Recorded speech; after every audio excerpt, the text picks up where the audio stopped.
ये तो कोई हंसी मजाक चल रहा है कि बच्चों का खेल थोड़ी चल रहा है कि चीफ मिनिस्टर सीबीआई के अगेंस्ट प्रोटेस्ट कर रहे हैं। ऐसा थोड़ी, पहले आप सीबीआई को करने नहीं देते हो, सीबीआई आती है पत्थर मारते हो और उसके बाद खुद ही प्रोटेस्ट पे उतर आते हो। आप पॉलिटिक्स खेल रहे हो ना, तो आपको जो लड़की के साथ जो हुआ है उससे तो कोई मतलब नहीं है। आप तो सेंट्रल गवर्नमेंट के साथ कर रहे हो पॉलिटिक्स, राइट। सीबीआई भारत की है ना, भारत से अगेंस्ट तो नहीं है। सीबीआई क्यों आई है? सीबीआई एक लड़की का रेप हुआ है उसको उसकी रिपोर्ट करने आई है और हाईकोर्ट ने ऑर्डर दिया है।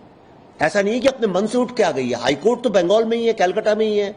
अब आपको कुछ चीज पसंद ही नहीं है, आपके अगेंस्ट कोई भी कुछ अगर करे, बोले कुछ भी हो, तो आप ये सड़क पे चीफ मिनिस्टर का सड़क पे आके प्रोटेस्ट करना इज अ सिंपल इंडिकेशन। कोई आदमी जो थोड़ा भी पढ़ा लिखा है बता सकता है पॉलिटिक्स का, it's a absolute failure and the guilt is evident. Guilt is evident, 100% proof है गिल्ट का कि आप फेल हो गए and there is a hopelessness. Sir, आपने अभी जो बोला तो उसमें जैसे कि आप पूरा प्रॉब्लम क्या है, क्या क्या हो रहा है, क्या क्या प्रॉब्लम है, सब बताएं, लेकिन इसका हल क्या है, सोल्यूशन कहां से निकलेगा? देखिए, सोल्यूशन मैं आपको बताऊं इंडिया का सबसे बड़ा प्रॉब्लम क्या है, और ये बंगाल नहीं पूरे इंडिया का ही प्रॉब्लम है कि हमारे यहाँ कहने को तो डेमोक्रेसी है। डेमोक्रेसी, हमने आजादी क्यों ली? आजादी इसलिए ली थी कि पहले ना तो वैल्यू ऑफ लाइफ थी, ना डिग्निटी ऑफ लाइफ थी, ना राइट टू लाइफ था। कलकत्ता में जगह जगह लिखा था dogs and Indians are not allowed, मतलब डिग्निटी ऑफ लाइफ नहीं था आपके पास।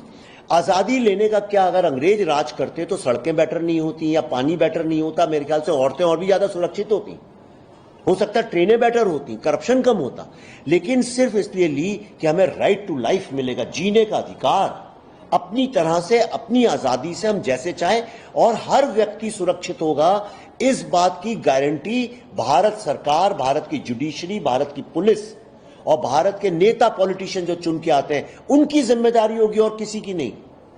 मैं सुरक्षित हूं कि नहीं, आप सुरक्षित हैं कि नहीं, आप नहीं है, इसकी जिम्मेदारी सिर्फ सिस्टम की है, स्टेट की, और किसी की नहीं है। ये हमारा कॉन्स्टिट्यूशन कहता है। कॉन्स्टिट्यूशन में पहला राइट है राइट टू लाइफ।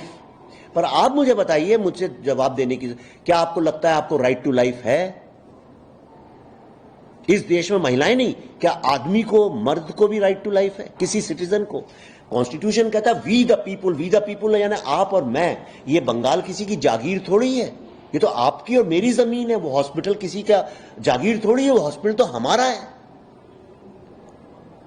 ये सरकारें जहां बैठी हैं, बिल्डिंगों में जो बैठी हैं, उनकी बापौती थोड़ी, वो तो हमारा है। हमारा है ये देश।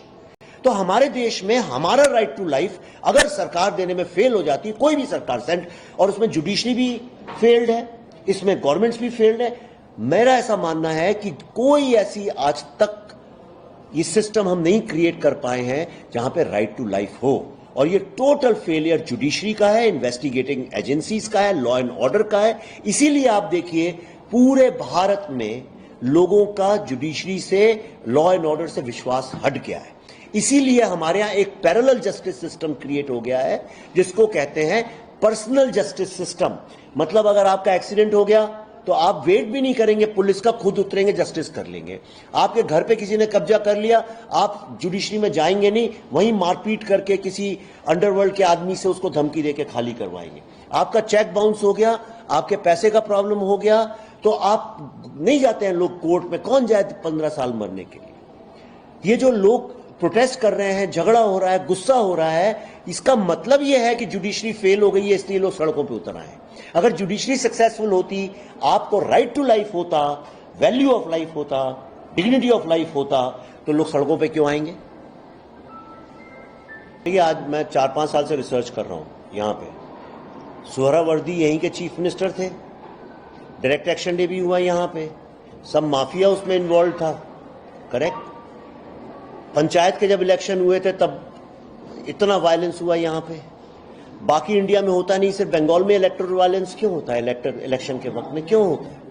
तो सोहरावर्दी जब मुस्लिम लीग था और आज में कोई फर्क ही नहीं हुआ, तो बड़ी चिंता की बात है।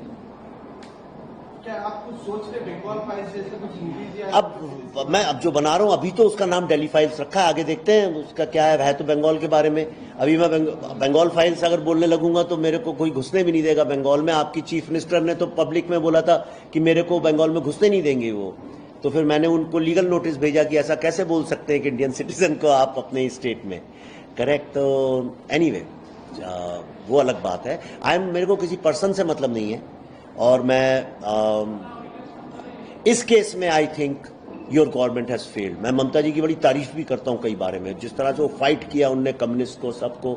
I really really admire her guts and courage. मैं ममता जी का बहुत बड़ा फैन भी रहा हूं, लेकिन जब से वो गवर्नमेंट में आ गई है तब से अपनी सत्ता बचाने के लिए वो क्रिमिनल और माफिया का जो साथ कर देते हैं, वो I think it's very very wrong. Second thing is कि culturally, socially and artistically and creatively Bengal पिछले 10-15 साल में मैं बोलूंगा डिक्लाइन की तरफ है, ऊपर नहीं गया है। एक कहावत सभी ये कहा जाता है कि Bengal think today, India think tomorrow. तो लगता है कि ये अब वो पुरानी कहानी हो गई, बहुत पुरानी कहानी हो गई। पिछले 15 साल से तो ऐसा नहीं हो रहा है।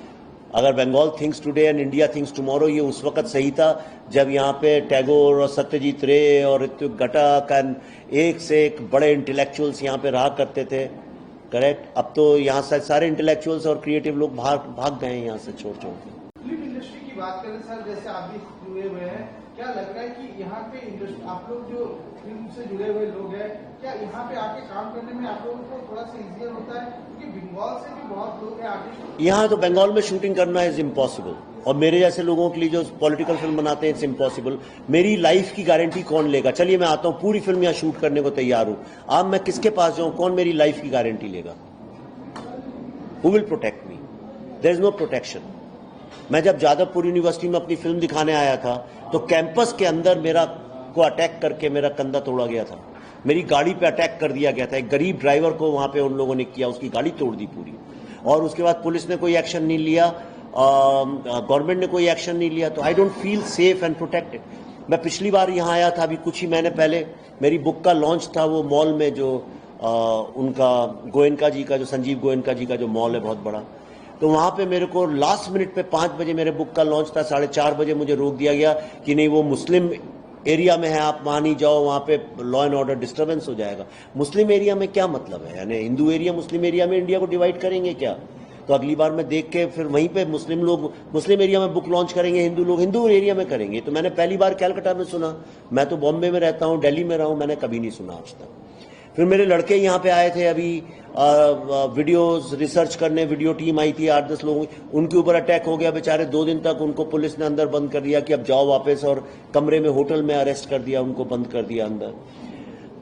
कैसे आदमी काम करे यहाँ पे? और ये रियल आप भी जानते हो, दिल में तो आप भी जानते हो, यानी जो करंट गवर्नमेंट के जो सपोर्टर्स हैं वो भी जानते हैं कि जो मैं बोल रहा हूँ सही है, इसमें कुछ झूठ नहीं है।